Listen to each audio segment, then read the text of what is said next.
9 and 11 together. I'm hoping to meet the First Minister with the Secretary of State for Levelling Up in Cardiff later this week to discuss how we can best support jobs and economic growth in Wales, including through the various initiatives announced at the autumn budget. Thank you, Mr. Rankin. I see the Secretary of State is with us and awake. It's always nice to see. On the Shared Prosperity Fund, rather than levelling up, because he didn't actually answer my question, Mr. Speaker, we've seen months and years of dither and delay. We've seen questions in the Chamber from the member for Wrexham and Clwyd West today about when the Shared Prosperity Fund will be delivered and when we will have dates for local authorities in order to plan. So can the Secretary of State simply set out when the Shared Prosperity Fund will be confirmed, when the dates for bidding will take place, and when will local government get the information it needs in order to bid for this long overdue funding? Thank you, Mr. Speaker. I have to say, in my conversations with 22 local authorities, they take a much more benign approach to the funding streams than the honourable gentleman does, and he obsesses with the UK Shared Prosperity Fund. We've been very clear about when that is coming through. Further announcements this year, and of course into next. But he deliberately ignores the Levelling Up Fund, the Community Renewal Fund, the Community Ownership Fund, and all of those other funds which have been such a success in Wales. And I say to him what I said to the honourable lady earlier: it would be a whole lot better for future investors and job creation if he spent a little bit more time championing Wales and a little bit less time criticising it. Well, the Secretary of State dodged that question just as he dodged question number 1. He knows there's a real dearth of information when it comes to the government's Shared Prosperity Fund, which needy communities across Wales desperately need. These same communities, they drove real change with European social funds, probably a better level up fund than the government could ever deliver. So this is a second chance. When are we going to get the detail? When are we going to get the dates so we can get on with planning in Wales and across the rest of the country to spend the Shared Prosperity Fund? I repeated the answer to this on countless occasions this morning, and we're looking at a whole range of funding provision in Wales. This has been a record settlement. The Chancellor was able to deliver a record settlement. This is the best settlement for Welsh Government as well as local authorities for 20+ years, and he should be acknowledging that. As far as the timescale is concerned, we have actually stuck to the timescales which we set out in numerous occasions in Welsh and other questions here today. So I can only say to him, and he really does need to change the record. We are now witnessing record sums of money going into parts of Wales which has never even qualified it before, and I have to say to him that is something we should be championing rather than denigrating. Simon Baines. Question number 10, please, Mr. Speaker. Mr. Speaker, Wales will benefit significantly from the Levelling Up Fund, with projects focused on delivering jobs, promoting growth and levelling up communities. And in Denbighshire and Wrexham, including my right honourable friend's constituency of Clwyd South, communities will benefit from over 16.4 million in UK government investment through round 1 of the Levelling Up Fund and the Community Renewal Fund. Simon Baines. Thank you, Mr. Speaker. How would the Minister assess the long-term economic, social and cultural impact and benefits arising from the Levelling Up Fund in Wales, particularly our Clwyd South bid, which he has mentioned, which will send a great deal of investment that is badly needed into the World Heritage Site at the Trevor Basin, projects in Llangollen and Chirk, and the steam railway and community in and around Corwyn? Mr. Speaker, the successful Levelling Up Fund bid at the Pont Cysylltu Aqueduct and the Canal World Heritage Centre will obviously maximise tourism in the area and provide significant long-term economic benefits to his constituency. However, it is just one small part of a much larger programme that includes the £121 million Levelling Up Funds, £46 million Community Renewable Funds, £2.5 billion extra money in block grant, a record block grant for the Welsh Labour government, showing that this government is committed to strengthening the union, supporting Wales and ensuring that jobs and prosperity flow to all parts of the United Kingdom. Chris Brown. Thank you very much, Mr. Speaker. One of the problems that we have in the Rhondda is that we have a large number of former disused coal tips, one of which, as the Minister knows, last year slid down into the river. It cost us £14 million to rectify that. We've got another 5 similar tips in the Rhondda. Can we please have some more money to make sure that we don't have another Aberfan disaster? Mr. Speaker, the honourable gentleman will be aware, as I said earlier on, that this is a devolved matter, but he'll also be aware that over £2.5 billion of extra money has been provided to the Welsh Labour government. Mr. Speaker, if there are dangerous coal tips in the honourable gentleman's constituency, then I would urge him to talk to his colleagues in Welsh Labour, ask them to provide the money and get the problem resolved as quickly as possible. Sir Lane Saxby. Mr. Speaker. Thank you, Mr. Speaker. Outlined my previous answer. I'm hoping to meet the First Minister later this week to discuss a range of issues. I'm sure the Honourable Lady would agree that the M4 is central to cross-border connectivity, and improvements are well overdue if we are serious about levelling up. Sir Lane Saxby. Thank you, Mr. Speaker. I can see South Wales from my North Devon constituency, and I'm very keen to secure a ferry crossing from Ilfracombe to South Wales, popular on both sides of the Bristol Channel, with visions ranging from a Dylan Thomas literary tour through to a Barry booze cruise. Will the Minister meet with me to see how to progress this project? Mr. Speaker, I'm very happy. There used to be a ferry from Tenby to North Devon back in the old days, and I'm very happy to see it. I'm very happy to see it reduced. I have to say, Mr. Speaker, that until Welsh Government honours its 2016 manifesto commitment to improve the M4, the quickest way of us visiting each other will be a 30-year-old ferry chugging across the Bristol Channel. Before we come to Prime Minister's questions, I would like to point out that the British Sign Language interpretation of proceedings is available to watch on the Parliament Live TV. We now come to Prime Minister's questions. Jonathan Edwards. Number one, Mr. Speaker. Mr. Speaker, this morning I had meetings with ministerial colleagues and others. In addition to my duties in this House, I shall have further such meetings later today. Jonathan Edwards. Diolch, Mr. Speaker. The Prime Minister will be aware of the considerable public concern in relation to the impression that significant political donations can help acquire a peerage. The Honourable Member for Nahigan NER will publish a bill later today which will prohibit large party donors from being nominated to the other place for a period of 5 years. Will he offer full government support to my honourable friend's efforts? Mr. Speaker, I will study his proposals with care when the parties opposite commit to stop taking funds from the unions in order to control their policies. Theresa Villiers. Mr. Speaker, during a recent visit to Barnet Hospital, I was told that A&E there is routinely seeing twice the number of people for which it was designed. Thanks to the hard work of staff and big funding increases, the NHS is seeing more patients and delivering more tests, treatments and operation than at any time in its history. But what is the government doing to urgently assist the NHS to tackle spiralling demand for healthcare and a tough winter ahead? I thank my right honourable friend because over the for what she does to represent her hospital, and I thank them, the NHS staff, for their amazing work that they're doing. We're supporting them by recruiting, as she knows, 50,000 more nurses, putting another £4.5 billion into the NHS over the rest of this financial year. And the best thing we can do to protect our NHS over this winter is everybody to come forward and get their booster vaccination. We now come to the Leader of the Opposition, Keir Starmer. Thank you, Mr. Speaker. Trust matters, and after the last fortnight, the Prime Minister's got a lot of work to do. A central plank in this government's promise to the north of England is a Crossrail of the North, with at least an entirely new high-speed rail line between Manchester and Leeds. A Crossrail for the North, an entirely new line. That is the promise.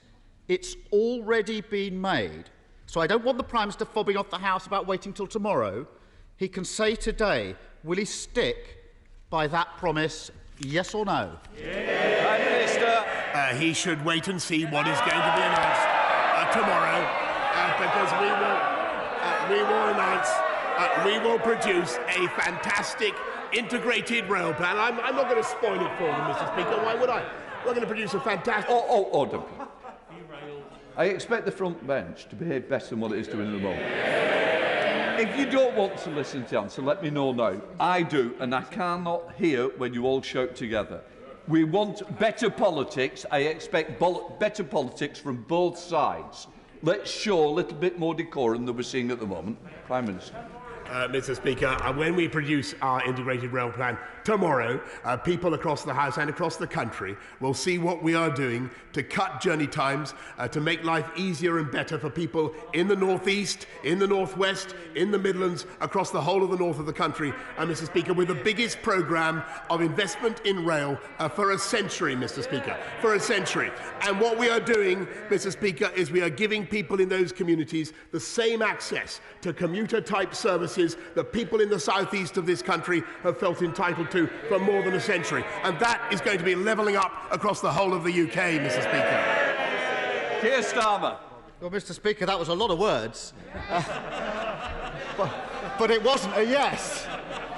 So that's one important promise to the North that he won't stand by. Let's look at another. In February this year, the Prime Minister told this House, "I can certainly confirm that we are going to develop the eastern leg as well as the whole of HS2, the whole of HS2, a new high-speed line running continuously, no gaps, between Birmingham and Leeds." So will the Prime Minister confirm that he stands by that promise? Prime Minister. I'm afraid the right honourable gentleman is in danger of getting hoist on his own petard, Mr. Speaker. He needs to wait and see what we announce tomorrow, because I think he will find that the people of the North East, of the North West, the people of Leeds, the people of Nottingham, the people of Sheffield, and the people of the whole of the North West and the North East of this country will benefit massively from what we are going to announce. Keir Starmer. Again, Mr. Speaker, a lot of words, but not a yes. So that's two important promises to the North that he won't stand by.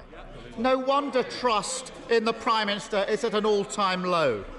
Across the country and belatedly across this House, there is now agreement that Owen Paterson broke the rules and that the government should not have tried to let him off the hook. Many members opposite have apologised. The Business Secretary has apologised for his part. The Leader of the House has apologised for his part.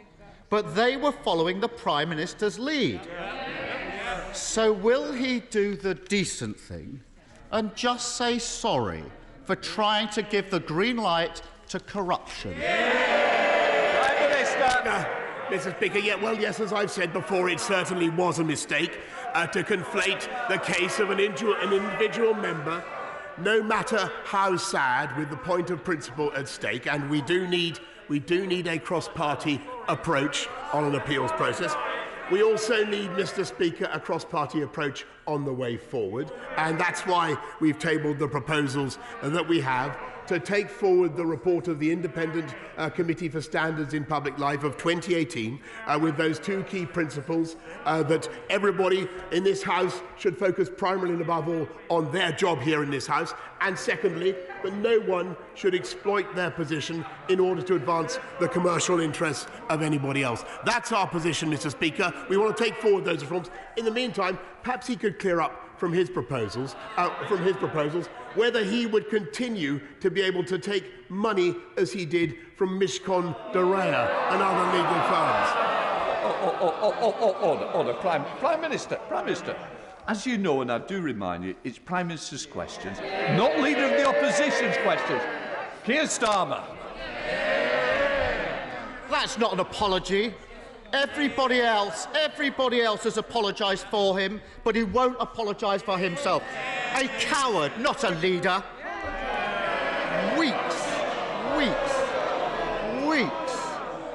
Weeks defending corruption. Yesterday, a screeching last-minute U-turn to avoid defeat on Labour's plan to ban MPs from dodgy second contracts. But waving one white flag won't be enough to restore trust. And there are plenty of opposition days to come. And we will not let the Prime Minister water down the proposals or pretend that it's job done. We still haven't shut the door on the revolving door where ministers are regulating a company 1 minute and working for them the next. There are plenty of cases that still stain this House. There are two simple steps to sorting it out. proper independence and powers for the Business Appointments Committee and banning these job swaps. Will the Prime Minister take those steps? Prime Minister. Mr. Speaker, I've called, as you know, and indeed you have called, Mr. Speaker, for a cross-party approach to this. And what I think we need, to do is to work together on the basis of the independent report by the Committee of Standards in Public Life to take things forward and indeed to address the appeals process. But what I think everybody can see, Mr. Speaker, is that in a classic lawyerly way, the right honourable gentleman is now trying to prosecute others for exactly the course of action that he took himself. And what I think the nation wants to know, because his register is incomplete, who paid Mishcon Derea and who paid the 25,000? Who's paying him for his... Just a minute. Prime Minister, I don't want to fall out about it. I've made it very clear. It is Prime Minister's questions. It's not for the opposition to answer your question. Whether we like it or not, those are the rules of the game that we're all into, and we play by the rules, don't we? And we respect this House, so let's respect the House.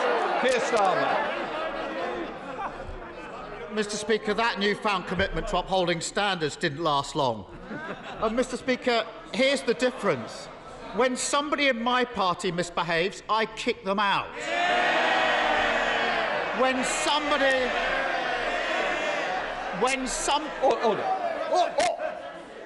Mr. Clark! Where's Rob Mr. Clark! And I don't think... Look, this is not good. We lost a dear friend. I want to show that this House has learned from it. I don't want each other to be shouted down. I want questions to be respected. I expect the public to actually be able to hear the questions and the answers, because I'm struggling in this chair. I need no more. Keir Starmer. Mr. Speaker, when somebody in my party misbehaves, I kick them out. When somebody in his party misbehaves, he tries to get them off the hook. I lead, he covers up. Let's try another issue. We know that Owen Paterson was a paid lobbyist for Randox. We know that he sat in on a call between Randox and the minister responsible for handling health contracts. We know that Randox has been awarded government contracts worth almost £600 million without competition or tender. Against that backdrop, the public are concerned that taxpayers' money may have been influenced by paid lobbying. There's only one way to get to the bottom of this: a full, transparent investigation. If he votes for Labour's motion this afternoon, that investigation can start. Will he vote for it, or will he vote for another cover-up? Prime Minister! I'm very happy to publish all the details of the Randox contracts, which have been investigated by the National Audit Office already. We're talking of cover-ups. I'm sorry, Mr. Speaker, but we still have not heard why the Honourable Gentleman will not tell... Minister, Prime Minister, sit down. Prime Minister, I'm not going to be challenged. You may be the Prime Minister of this country, but in this House, I'm in charge, and we're going to carry on. End of that. Keir Starmer.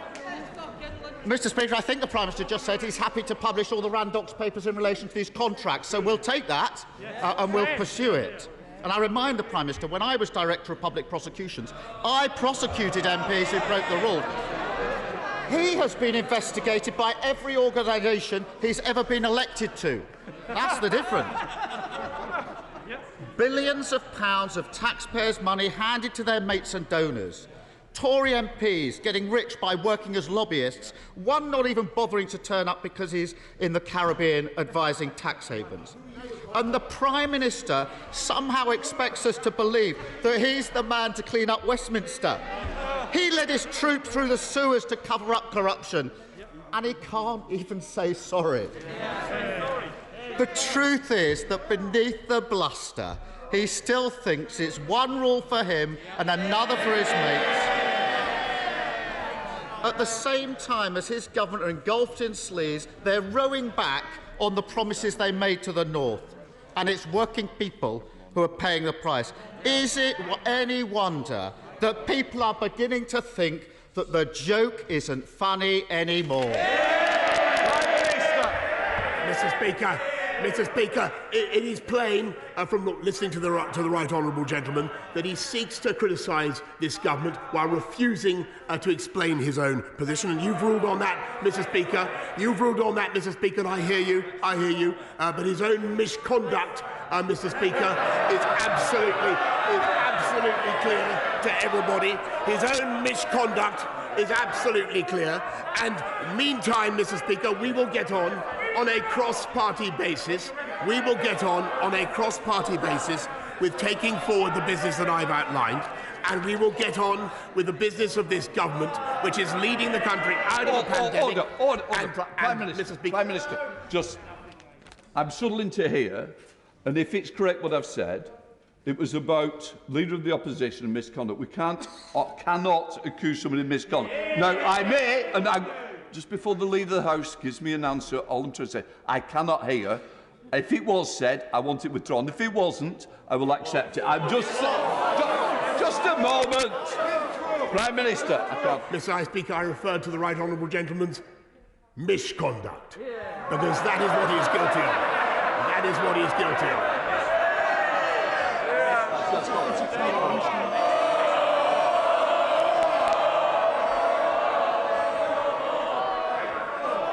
Order. I don't think this has done this House any good today. I'll be quite honest. I think it's been ill-tempered. I think it shows the public that this House has not learned from the other week. I need this House to gain respect, but it starts by individuals showing respect to each other. Right, let's go to Lee, no less. We're going to James Grundy. Thank you, Mr. Speaker. The people of Lee have never accepted our forced merger with the friendly rivals, but rival town of Wigan back in 1973. Could the Prime Minister tell me how we could escape the big government of Big Wigan by getting our own council back? Prime Minister. I thank my honourable friend, and I thank him for his campaign against local Labour government over-taxing and delivering inadequate services.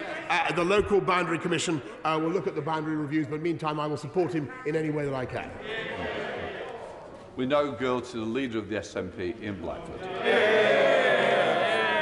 Thank you, Mr. Speaker. You know, it used to always be said that the Tory MPs were behind the Prime Minister, but my goodness, look at the gaps on the third, fourth and fifth benches. Mr. Speaker, the rebellion has clearly started. Mr. Speaker, this Tory sleaze scandal has now been hitting the headline for the past 14 days. And yet, it's pretty obvious that the Prime Minister spent less than 10 minutes coming up with yesterday's half-hearted, half-baked and already half-botched proposals. These so-called reforms don't even scratch the surface. This sleaze scandal runs far, far deeper. Month after month, the public have witnessed scandal after scandal. Peerages handed to millionaire donors. VIP lanes gifted COVID contracts to Tory pals. Dodgy donations for luxury holidays and home renovations. The Prime Minister and his government have been up to their necks in sleaze. Can the Prime Minister tell us exactly which one of these scandals his proposals would have stopped? Minister. Mr. Speaker, I thank the humble crofter, as he refers to himself, for his question, and I would just say that what I think we can do is pursue a cross-party approach based on the report of the Independent Committee on Standards in Public Life, which has much of a profit in it. And it says, amongst other things, that it's important that this House should be augmented with outside experience of the world. It's important that members of this House should have experience of the private sector, as he does. And I think on a cross-party basis, we should proceed with the couple of reforms that I've indicated. Ian Blackford. Thank you, Mr. Speaker. Of course, this is about Tory sleaze and Tory corruption. And the Prime Minister has basically admitted that not one of this government's sleaze scandals would have been stopped by his so-called plan. And perhaps we shouldn't be surprised, considering the Prime Minister has been at the rotten core of all these scandals. The trail of sleaze and scandal all leads back to the funding of the Conservative Party. Since 2010, Mr. Speaker, the Tory Party has made nine of its former treasurers members of the House of Lords. Every single one of them has something in common. They have handed over £3 million to the Prime Minister's party. That is the very definition of corruption. It is the public's definition of corruption. Will this government finally accept that this is corruption, or is the Prime Minister the only person in the country who has the brass neck to argue that it was all one big coincidence? Prime Minister. Mr. Speaker, I have to say that I won't comment on the missing £600,000 from the SNP's party accounts. But I do say, Mr. Speaker, in all sincerity and heeding what you've said earlier on, I think these constant attacks on the UK's levels of corruption and sleaze do a massive disservice to billions of people around the world who genuinely suffer from governments that are corrupt, who genuinely have no ability to scrutinise their MPs, Mr. Speaker. This is one of the cleanest democracies in the world, and people should be proud of it. Simon Baines. Thank you, Mr. Speaker. Would the Prime Minister join me in celebrating the 50th anniversary this year of the formation of the 177-mile path for walkers along Offord Dyke, which runs through Clwyd South, and give his support to the recently launched Offord Dyke Rescue Fund to repair and preserve this monument and nature reserve for future generations? Prime Minister. Mr. Speaker, I've had the good fortune to walk Offord Dyke very recently, and I'm delighted that English and Welsh organisations are working together to protect that fantastic national monument, and Historic England has committed to give almost £300,000 more to that great cause. David. Mr. Speaker, ambulance response times are now the worst ever. People are waiting for ambulances longer than ever. And with A&Es in crisis, patients are stuck in ambulances outside hospital longer than ever. Waiting times aren't statistics, they are people. People often in great pain and in danger. So why is this government closing ambulance stations in parts of our country? Why is the West Midlands Ambulance Service closing up to 10 community ambulance stations in Rugby, Oswestry and Craven Arms? With this health crisis for our ambulance services and in our A&Es, injured, sick and elderly people are being hit. When will the Prime Minister deal with this health crisis? Prime Minister. Mr. Speaker, I appreciate that ambulance crews and ambulance services are doing an amazing job, particularly at this time of year, and I thank them for what they're doing. We are supporting them with more cash. Another £450 million was awarded to 120 trusts to upgrade their facilities.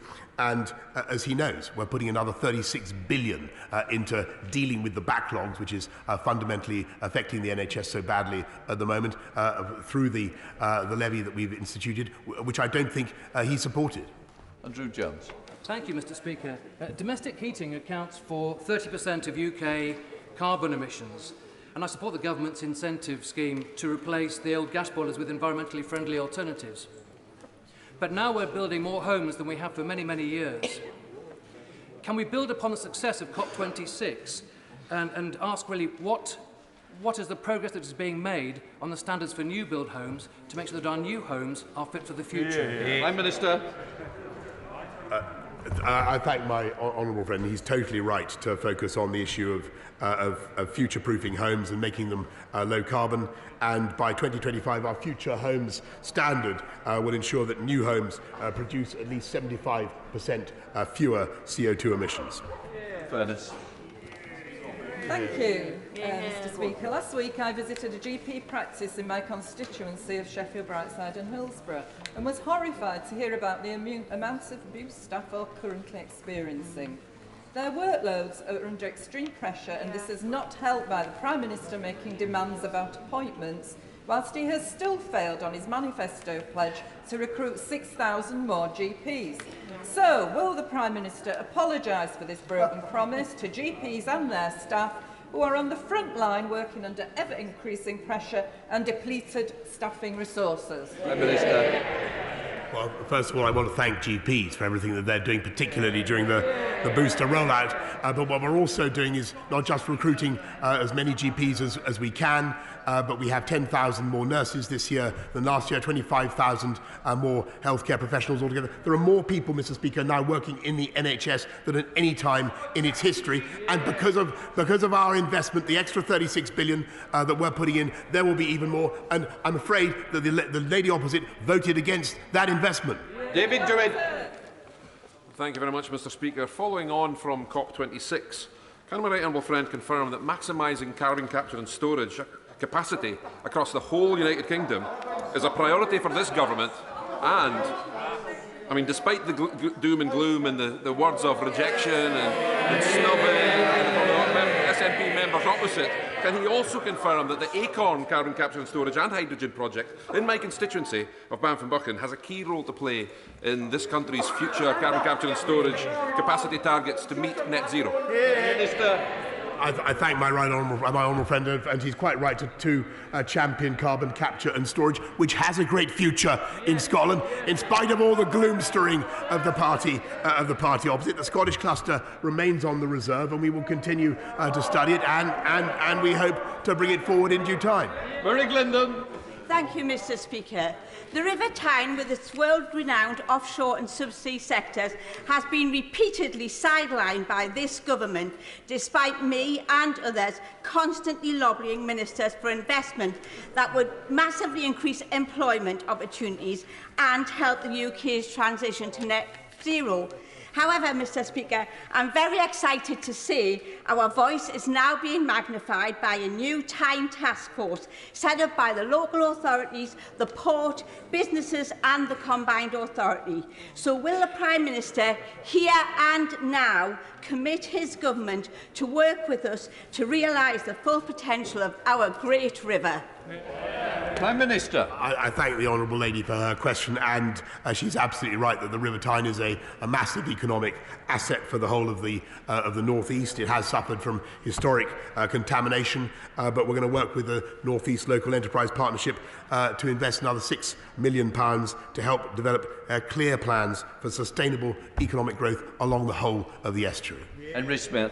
Thank you, Mr. Speaker. Crawley constituency was one of the most negatively affected by the COVID-19 pandemic, but thanks to significant support from this government, we are seeing recovery, unemployment now beginning to come down, and we look to a confident future. In that vein, will my right honourable friend please look favourably on Crawley's Platinum Jubilee city status bid? Minister. Well, I'm very grateful to my honourable friend. I wasn't aware until today that Crawley was bidding to become a city, but I will look at it. I will look at it very carefully, Mr. Speaker, and I'm sure there is an excellent case in there somewhere. David Linden. Thank you. Speaker, every year 100,000 babies are born premature or sick in the UK and admitted to neonatal intensive care units. The Prime Minister will be aware that today is World Prematurity Day. Now, there's cross-party agreement in this House to bring forward neonatal leave and pay. So rather than wait for a complex, controversial employment bill, will the Prime Minister bring alongside a standalone bill to legislate for this, so that next World Prematurity Day the 100,000 babies and their parents don't have to choose between spending time in the hospital or unpaid leave from work? I thank the honourable gentleman. I know he's a passionate campaigner in this area, and one way or another, and I'll get back to him on the exact way, Mr. Speaker, we will legislate to allow parents of children in neonatal care to take extended leave, giving them more time during the most vulnerable and stressful days of their lives. Chris Larson. Thank you, Mr Speaker. Further education colleges like Hotwood Hall in my Hayward and Middleton constituency will play an essential part in building back better. The team at Hotwood have supported over 8,000 learners on courses as diverse as small business management and animal management, as well as 6 new T-level courses. So, can I invite my right honourable friend to come and visit the inspirational team and the students at Hotwood Hall, and as a special treat, come and see Middleton's very own flamboyants and flamingos and our endangered potoroos? Prime Minister. I thank him for his kind invitation. I will certainly keep it in mind, and the government is absolutely committed to reforming technical education through new T-levels, and that's why we're investing a further £65 million to develop teacher retention and support and recruitment for teachers in FE. As for the potoroos in his area, I will bear them. Are they wild, Mr Speaker? I will do my utmost to come and inspect them. Rebecca Longbelly. Thank you, Mr Speaker. My constituent Laura told me that Remembering Sunday hurts. It hurts because there have been no medals for her granddad's service and the thousands of men involved in nuclear weapons tests overseas between 1952 and 1991.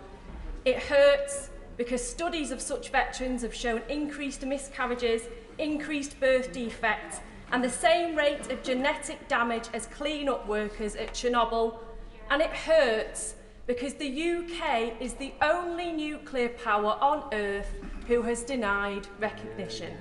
So I ask the Prime Minister, will he recognise nuclear testing veterans today and agree to meet them? The Leader of the Opposition has. Prime Minister.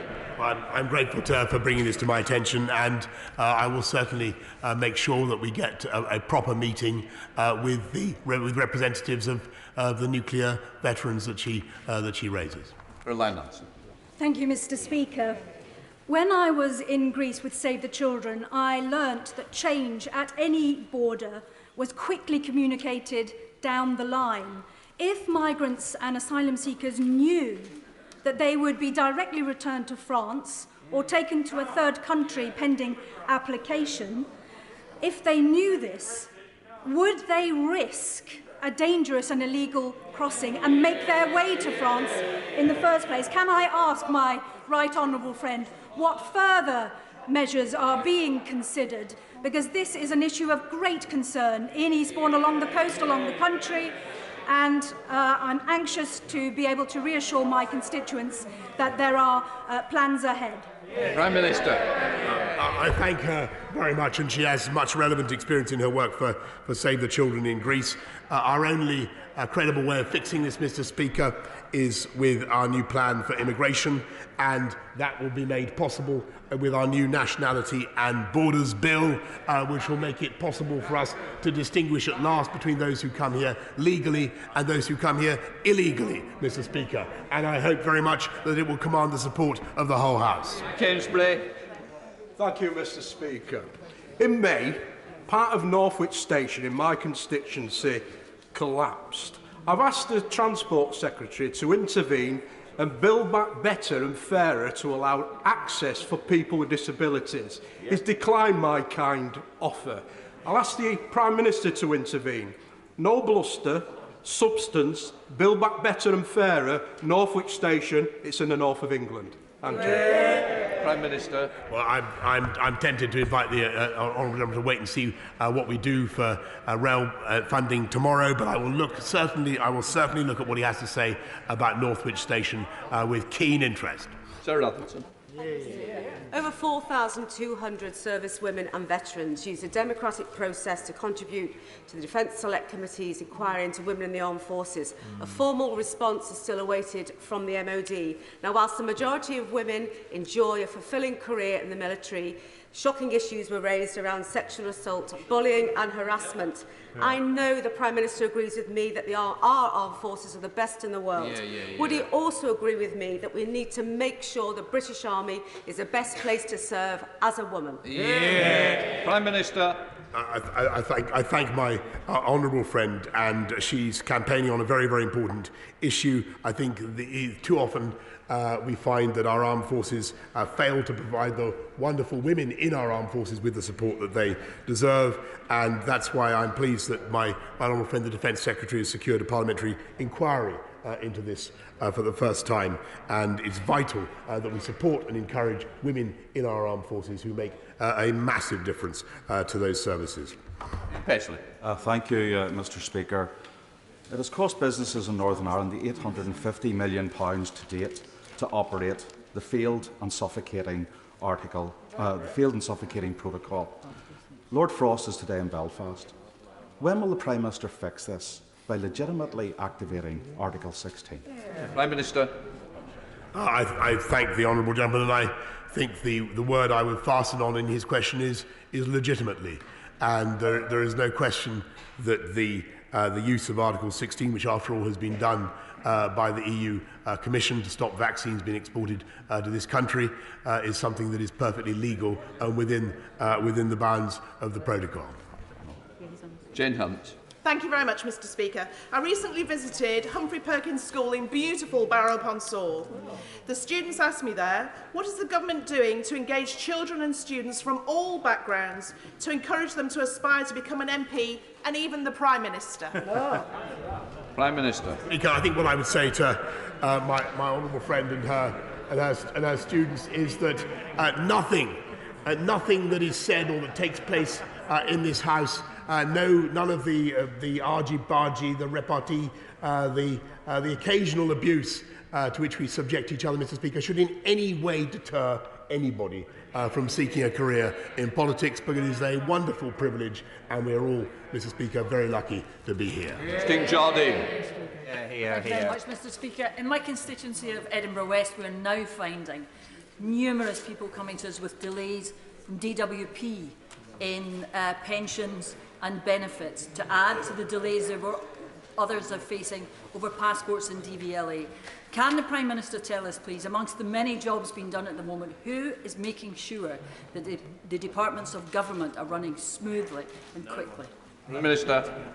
I thank her, and I think actually that the Department for Work and Pensions under my right honourable friend the Secretary of State has been a government that has performed outstanding service, performed miracles, and amongst the things that it has achieved, Mr. Speaker, is to help to get millions of people effectively back into employment in spite of all the difficulties that we have faced. We now have unemployment running at virtually record lows in spite of all the difficulties we face, we faced in this pandemic as we come out of furlough, and that is largely thanks to the work of the DWP. Of course, there is more that can be done, and that people can always up their game, Mr. Speaker, but I think that the DWP, the officials working in the DWP across the country, huge numbers of men and women, have done an outstanding job. Final question, Jake Murray. Mr. Speaker, in July 2019, I was in Manchester when the Prime Minister committed to build a new line, Northern Powerhouse Rail, between Manchester and Leeds. It was a commitment reaffirmed in our manifesto in November 2019 and last month reaffirmed in the Prime Minister's conference speech in Manchester. Were the voters of the North right to take the Prime Minister at his word? Prime Minister. Yes, Mr. Speaker, and they should wait and see what is unveiled tomorrow, where, Mr. Speaker, he may learn something to his advantage.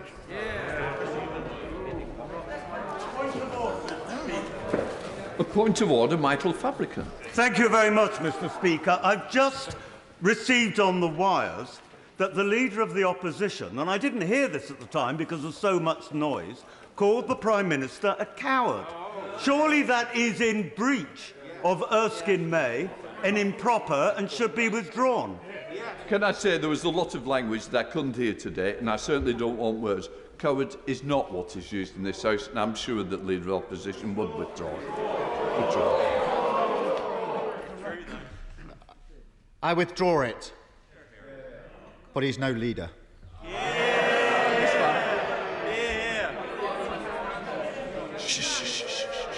Tim Farron, point of... Pushing it today, come on.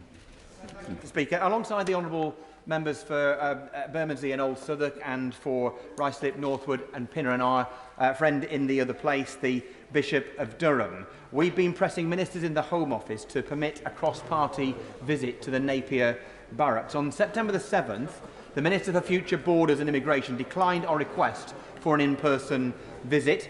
and indeed the Home Affairs Select Committee were also refused a visit in July. On October 27th, we again requested an on-site visit and asked the Minister to respond by November the 10th. We have still yet to hear anything. Despite the Independent Chief Inspector of Borders and Immigration and Her Majesty's Inspectorate of Prisons finding earlier this year serious concerns and failings in the provision of accommodation at Napier Barracks, the Government has extended the use of Napier Barracks to 2025 and stated the site will be used to pilot design of future accommodation for asylum seekers. So you can see, Mr. Speaker, that a visit is now more than pressing. Could you advise me, Mr. Speaker, whether it is in order for the Government to refuse access to this important site to Members of Parliament? Can I first of all say I'm grateful to the honourable member for giving notice of points of order. It is for the Government to decide whether to invite members to visit the barracks. That said, the use of the barracks has been a matter of public concern and debate, and of course I would always encourage the Government to agree to such requests from honourable and right honourable members, not least to ensure that they are able to hold the Government to account in a well-informed manner. I accept that there are occasions where it is legitimate for the Government to refuse a request for a visit, for example, on security grounds, and I should stress that I do not know any reason for refusal in this case. However, the Government benches will have heard my view that, in principle, I would hope that such requests for visits can be accommodated, and at the very least, I hope that Home Office ministers will discuss the matter properly with the honourable gentleman, and I hope that that doesn't take too long to contact him. Point of order, Martin Docherty use. Grateful, Mr. Speaker. I had no intention to take a point of order until I heard the Prime Minister's answer to my honourable friend, the member for Wrexham, in relation to their chairing the subcommittee on women in the armed forces. The Prime Minister indicated a parliamentary inquiry, I think, based on that report. Given that we've seen a tenfold increase in the reporting of rape and sexual assault of women under the age of 18 in the armed forces, can you advise the House why the Government and the Prime Minister today making a statement, not meeting the demands of my right honourable friend, the member for Wrexham, and also implementing the Wigston review? What I would say is, it's a continuation of a question earlier. What I would say is we do take seriously the point that's been made. What I would say is the member concerned, the member for Wrexham, if she feels that she needs a statement or an UQ could possibly be an answer to her wishes to continue it, I'm sure that it could be looked favourable upon. Right, no further points of orders. We now go, well, it's very quiet. I now go to the presentation of the bill. Angus Brendan McNeill. Thought you'd got that. Sorry. Peerage nominations, disqualification of party donors bill. Second reading what day? Friday the 26th of November. Friday the 26th of November. Thanks, Angus. Thanks a lot. We now come to the 10-minute rule motion, disposable barbecues. I now call Robert Lager. Mr. Speaker, I beg to move that leave be given to bring in a bill to prohibit the use of disposable barbecues on open moorland, to give local authorities the power to regulate the sale of disposable barbecues in their area and for connected purposes. This year alone, at least 2 wildfires have been caused by disposable barbecues in High Peak, destroying hectares of farmland and environmentally significant peatland. In 2019, a fire in Marsden Moor, near Huddersfield, raged for 4 days and damaged over 700 hectares of moorland. A similar fire in April 2021 caused an estimated £200,000 worth of damage. In addition to this crude financial cost lies an environmental one.